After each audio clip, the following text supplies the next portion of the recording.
Saudara Wali Kota Banda Aceh, Aminullah Usman, secara resmi membuka rangkaian kegiatan lomba dalam rangka HUT ke-20 Partai Amanat Nasional atau PAN di Taman Sari, Kota Banda Aceh pagi tadi. Berikut informasi selengkapnya.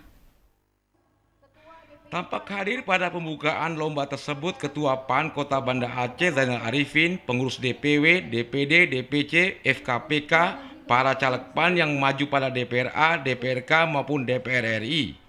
Laporan Ketua Pelaksana Farah Fadila menyampaikan dalam merayakan HUT ke-20 PAN tahun 2018 dilaksanakan 9 kegiatan lomba, yakni lomba mewarnai Kids and Family, di mana pesertanya terdiri orang tua dan anak yang berasal dari berbagai PAUD di Kota Banda Aceh dengan jumlah 300 peserta.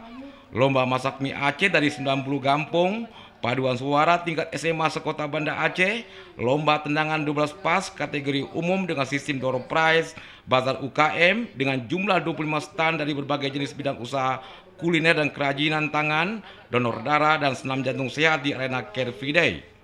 Wali Kota Banda Aceh Aminullah Usman dalam arahannya menyambut baik kemauan DPD PAN melaksanakan berbagai kegiatan lomba. Setiap event merupakan kesempatan partai dalam memperluas jaringan dan diharapkan dapat terbangun kepercayaan masyarakat. Saya yakin PAN akan lebih baik, akan lebih meningkat ke depan karena PAN semakin eksis dan alhamdulillah juga ketuanya itu adalah sebagai wakil wali kota Banda Aceh. Di akhir arahannya, ia mengucapkan terima kasih dan apresiasi kepada pengurus DPD PAN Kota Banda Aceh yang telah mengusung dirinya bersama Zainal Arifin menjadi wali kota dan wakil wali kota pada Pilkada 2017 lalu. Tim Liputan TVRI melaporkan.